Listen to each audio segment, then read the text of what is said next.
আসসালামু আলাইকুম রহমতুল্লাহি বরকাতু। অনেকগুলো কুমড়া পাতা নিয়েছি। আজকে হচ্ছে কুমড়া পাতা দিয়ে ডাল দিয়ে বড়া বানাবো। তো ডালের মধ্যে আমি হলুদের গুঁড়া, মরিচের গুঁড়া, ধনিয়ার গুঁড়া, জিরার গুঁড়া, স্বাদ মতো লবণ সব কিছু একসাথে দিয়ে তারপর হচ্ছে এদিকে আমি পেঁয়াজ আর হচ্ছে রসুনটাকে বেটে তারপরে হচ্ছে ডাউলের মধ্যে দিয়ে দিলাম। তো খুব সুন্দর করে মেখে নিলাম ডাউলটা।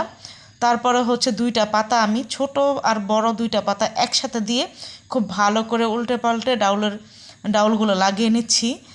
তো এই জিনিসটা যে ভাইরাল, এটা আমি টিকটকে, ইউটিউবে সব জায়গার মধ্যে, ফেসবুকে দেখেছি। তো ভাবতেছি অনেক দিন ধরে যে এই জিনিসটা আমি রান্না করে খেয়ে দেখবো যে আসলে এটা কীরকম। সত্যি একটা জিনিস যদি ভালো না লাগে তাহলে মানুষ কখনোই ভাইরাল করে না। একটা জিনিস যখন খুবই ভালো লাগে তখনই এই জিনিসটা আসলে ভাইরাল হয়, বিশেষ করে খাবারের জিনিস।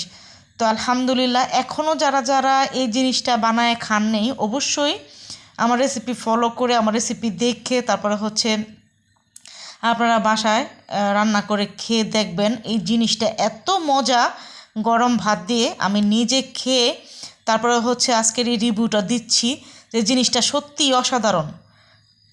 তো তেল গরম হয়ে গেছে, কড়াইতে আমি দিয়ে দিলাম একটা একটা করে। আমি এখানে মোট 5টা বড়া বানাইছি। তো ডাবল পাতা দিয়েছি হচ্ছে 3টার মধ্যে, আর বাকিটির মধ্যে বড় পাতা ছিল, তো একটা পাতাই হয়ে গেছে। তো এক পিসটা হয়ে গেছে, অপর পিসটা আমি উল্টে দিচ্ছি। তো সাইড দিয়ে তেলটা যায়নি, সেজন্য একটু লেগে লেগে গেছে। তো মানে কি বলবো, এরকম বড়া আমার লাইফে আমি আর কখনো খাইনি। এত ভালো লাগছে, মানে কুমড়ো ফুলের যে বড়া তার থেকেও আরও বেশি মজা এই হচ্ছে পাতা দিয়ে ডালের বড়াটা। তো খুব ভালো করে মোচমোচা করে আমি 3টা উঠিয়ে নিয়েছি মাসাল্লাহ।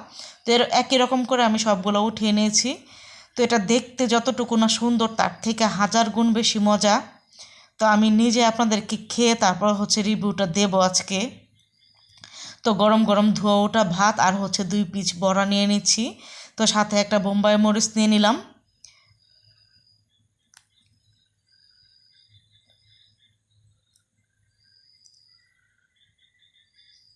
তো একটুখানি বোম্বাই মরিচ, তারপর হচ্ছে বড়া, সাদা ভাত মেখে যখন মুখে দিয়েছি, মানে কি বলবো, এর স্বাদটা একেবারে লেগে থাকার মতো। তো পাতা আমি আরও ফ্রিজে এনে রাখছি, আলহামদুলিল্লাহ আরও আরেকদিন বানিয়ে খাবো। মানে এর স্বাদটা মুখে লেগে থাকার মতো, এত মজা। আপনারা অবশ্যই অবশ্যই এখনও যারা এই বড়াটা খাননি, বানায় আজই খাবেন।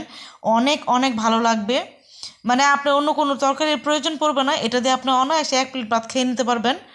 মানে তৃপ্তি সহকারে, কি বলবো, মানে বোম্বাই মরিচের একটা ঝাঁঝালো ভাব আর মুচমুচে বড়া, গরম ভাত, সেই মজা।